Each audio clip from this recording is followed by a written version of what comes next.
Hello dear students, welcome again to the tetrahedron chemistry classes.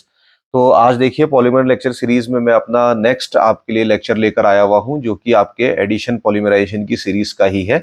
Last class में अगर आपको याद हो तो मैंने इथाइलिन पॉलीथीन बना के दिखाई थी उससे, और मैंने ये कहा था कि लास्ट में ये जो इथाइलिन का मॉलिक्यूल है आप इसको बहुत अच्छी तरीके से याद रखिएगा, क्योंकि इसी को हम यूज करके अगले पॉलीमर बनाएंगे। तो लास्ट क्लास में हमने क्या कहा था, देखिए ये मेरा CH2 डबल बॉन्ड CH2 था, इससे मैंने पॉलीथीन बनाई थी।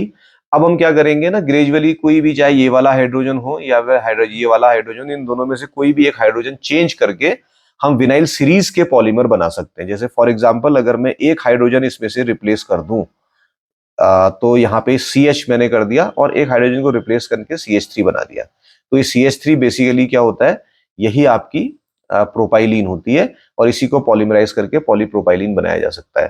तो ये वाला सिस्टम आप जानते हैं, इसको विनाइल सिस्टम कहा जाता है, और इससे ये वाला जो ग्रुप है ये विनाइल ग्रुप कहलाता है। तो ये वाला बेसिकली आप देखेंगे मिथाइल यहाँ पे लगाया हुआ है मैंने, ठीक है। तो ये इंपॉर्टेंट चीजें हैं, बेसिक चीजें, ये आपको याद रहनी चाहिए, तभी आप जो है आगे इसमें कुछ कर भी पाएंगे, ठीक है। तो इसके बाद हम आगे चलते हैं, अब देखेंगे कि कैसे बनाया जा सकता है। तो पॉलीप्रोपाइलिन विच इज PP, याद रखिएगा इसका जो शॉर्ट फॉर्म है, जो एब्रिविएशन है, वो PP है। अगर आपके एग्जामिनेशन में कहीं पे लिखा है write a note on the PP, that mean it is your polypropylene. So इसको बनाने के लिए पॉलीप्रोपाइलिन को जिग्लर-नैटा कैटालिसिस से बनाया जाता है। जिग्लर-नैटा कैटालिसिस एक स्पेशल तरीके का कैटालिसिस, कैटालिटिक पॉलीमराइजेशन होता है, जिसकी डिटेल मैकेनिज्म हम बाद में बात करेंगे। लेकिन मैं आपको बता दूं कि स्टीरियोकेमिस्ट्री अगर आपने कंट्रोल करनी होती है, ठीक है, या टैक्टिसिटी कंट्रोल करनी होती है अपने पॉलीमर की, एक ही बात है, टैक्टिसिटी कहे या आपका स्टीरियोकेमिस्ट्री कहे, तो उसमें आपका जिग्लर-नैटा कैटालिसिस यूज होता है। दैट मीन यहाँ पे जो पॉलीप्रोपाइलिन आप बनाओगे उसकी स्टीरियोकेमिस्ट्री कंट्रोल करोगे जिग्लर-नैटा कैटालिसिस से। मोनोमर इसका प्रोपाइलिन मॉलिक्यूल है, जैसे कि मैंने ये बताया, ये बॉन्ड लाइन नोटेशन है बेसिकली। यहाँ पे ये CH3 है, ये CH है, ये C डबल बॉन्ड CH2 है। तो ये बॉन्ड ब्रेक होगा तो एक इलेक्ट्रॉन इधर चले जाएगा, तो ये एक्टिव सेंटर क्रिएट होगा। एक इलेक्ट्रॉन यहां से टूट के यहां आएगा, तो ये भी एक्टिव सेंटर, तो बाई फंक्शनैलिटी इसमें प्रोड्यूस होगी, और यहीं से पॉलीमराइजेशन स्टार्ट होकर पॉलीमर बनेगा। ये CH3 सस्पेंडेड ग्रुप की तरह रहेगा, जैसा कि हमने यहाँ पे दिखा रखा है। ये पॉलीमर है, पूरा सस्पेंडेड ग्रुप है, CH3 CH single bond CH2, और ये N is the degree of polymerisation.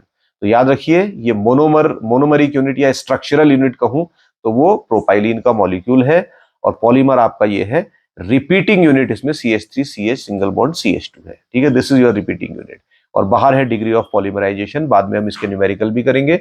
Degree of polymerisation को कैलकुलेट करने का बहुत आसान तरीका, whatever the molecular weight of polymer is there, उसको डिवाइड कर दीजिए आपके रिपीटिंग यूनिट से, तो नंबर जो निकल के आता है वो डिग्री ऑफ पॉलीमराइजेशन होता है। सिंथेसिस देखिए, ये प्रोपाइलिन का मॉलिक्यूल, जिग्लर-नैटा कैटालिसिस या जिग्लर-नैटा पॉलीमराइजेशन मैंने इसको करवाया। ये ना करवाए तो मेटालोसिन कैटालिसिस भी करवा सकते हैं, बट मेटालोसिन कैटालिसिस आपने पढ़ा नहीं होगा अभी, क्योंकि ये एडवांस ऑर्गेनोमेटेलिक्स में पढ़ाया जाता है, ठीक है। अगर पढ़ा है तो आप समझ सकते हैं, हालांकि मैं मैकेनिज्म नहीं बता रहा हूं तो बहुत ज्यादा इंपॉर्टेंस इसकी नहीं।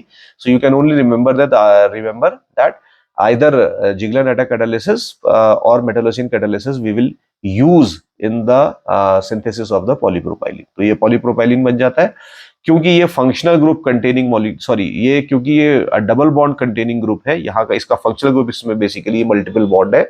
और ऐसे सारे पॉलीमर जिनमें डबल बॉन्ड से मल्टीपल बॉन्ड, डबल हो या ट्रिपल हो, मल्टीपल बॉन्ड से पॉलीमराइजेशन होता है, वो एडिशन पॉलीमराइजेशन से बनते हैं। तो पॉलीमराइजेशन टाइप या पॉलीमर टाइप आप कहेंगे तो ये एडिशन पॉलीमर है, ठीक है। और ये जो बाई प्रोडक्ट मिला, जो इसमें क्या कहते हैं, ये गैसोलीन के जो बाई प्रोडक्ट होते हैं वही इसके स्टार्टिंग मटेरियल में होते हैं, ठीक है। तो साथ ही साथ कई बार ये उसमें वहां पर भी मिल जाता है। खैर, अगर इसको नहीं भी लिखेंगे तो उतनी इंपॉर्टेंट बात नहीं है। इसके अलावा प्रॉपर्टीज की बात करें तो first very important property, polypropylene can be prepared in isotactic, syndiotactic and atactic fashion. अगर आप इसको जिग्लर-नैटा कैटालिसिस से कंट्रोल नहीं करेंगे तो एटैक्टिक पॉलीमर बनाएंगे, और अगर आप कंट्रोल करेंगे इसको जिग्लर-नैटा कैटालिसिस से, then you can form your isotactic and syndiotactic polymers. So those who are new here and don't know much about the tacticity, तो उनके लिए जल्दी से मैं बता देता हूँ, हालांकि मैंने एक टेक्टिसिटी पे डिटेल लेक्चर बनाया हुआ है, यही पॉलीमर्स की प्लेलिस्ट में दिया हुआ है, तो अगर आप ढूंढना चाहते हैं तो वहां पे आप लिख लीजिए polymers by tetrahedron chemistry classes YouTube में, तो वहां पे प्लेलिस्ट जो खुलेगी उसमें आपको डिटेल में टेक्टिसिटी नजर आएगी। बट बहुत जल्दी से मैं आपको बताता हूँ टेक्टिसिटी क्या होती है। तो बेसिकली स्टीरियोकेमिस्ट्री होती है या ग्रुप्स का ओरिएंटेशन होता है, इसको आप ऐसे कह सकते हैं। तो आइसोटेक्टिक में क्या होगा, जो भी ग्रुप्स लगे होंगे वो सारे एक ही तरफ होंगे। तो जैसा मैंने अभी लास्ट स्लाइड में ही आपको बताया, पीछे देखिए कि ये वाला सस्पेंडेड ग्रुप होता है CH3, तो आइसोटेक्टिक में ये CH3 एक साथ ही लगा होगा हर जगह।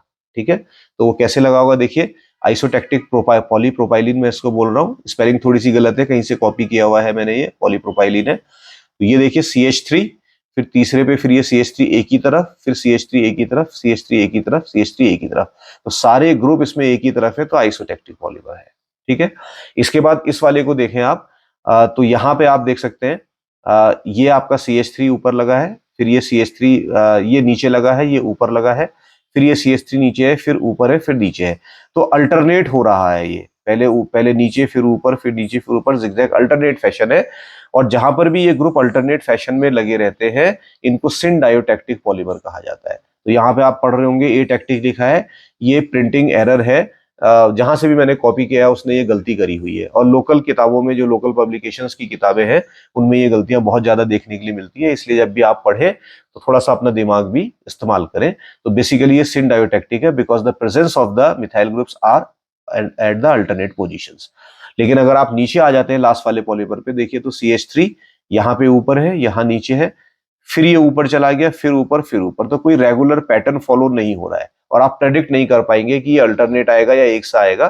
तो जहां पे आपको लिए अनसर्टेनिटी होती है ग्रुप्स की, पोजीशंस की या स्टीरियोकेमिस्ट्री की, तो उसको आप बोलते हैं एटैक्टिक पॉलीमर। तो basically this one is the atactic polypropylene, और ये वाला आपका सिन डायोटैक्टिक है, ये आपकी आइसोटैक्टिक है। आई होप कि आपको क्लियर हो गया होगा।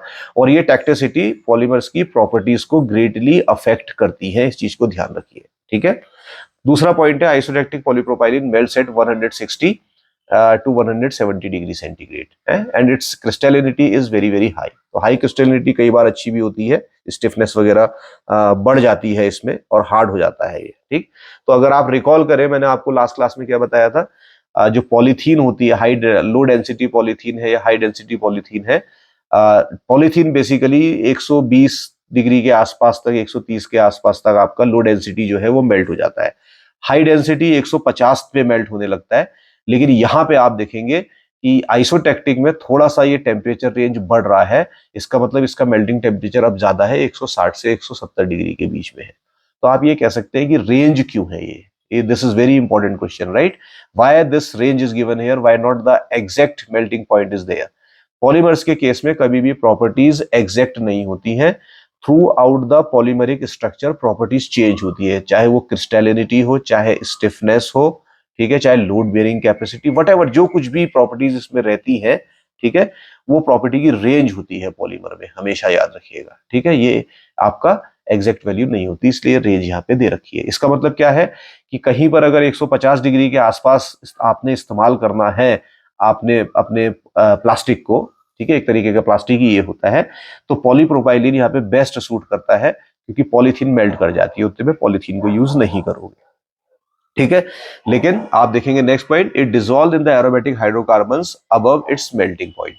तो मेल्टिंग पॉइंट जैसे 170 है, तो 175 के आसपास लाएंगे, और वहां पे एरोमेटिक हाइड्रोकार्बन्स अगर है, कोई भी है, बेंजीन है मान लीजिए, या टॉलिन है, तो उसमें फिर ये घुल जाएगा आपका। लेकिन अपने मेल्टिंग टेम्परेचर से ऊपर, पहले नहीं, उससे ऊपर में घुलेगा। ठीक, ये चीज आप ध्यान में रखेंगे।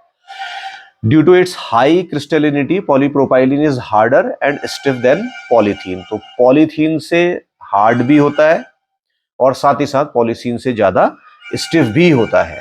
तो आप देखेंगे पीछे, क्योंकि मेरा रूम खुला है, सुबह सुबह मैं इसको शूट कर रहा हूँ वीडियो को, तो व्हीकल्स बहुत ज्यादा डिस्टर्ब कर रहे हैं, प्लीज इसको एडजस्ट कर लीजिए।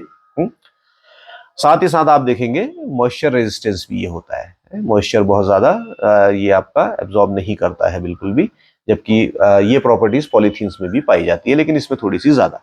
एप्लीकेशंस इसके बहुत सारे हो सकते हैं, जैसे पॉलीथीन्स के एप्लीकेशन थे वैसे ही इसके भी हो सकते हैं। सो कुछ मैं यहाँ पे लिख रहा हूँ, सारे तो हमारे लिए संभव नहीं, लेकिन जितना आप एग्जाम के लिए याद कर सके उतना काफी है। Polypropylene is used in making the moulded parts and the fibres. ठीक है, इसके फाइबर्स बनाए जा सकते हैं।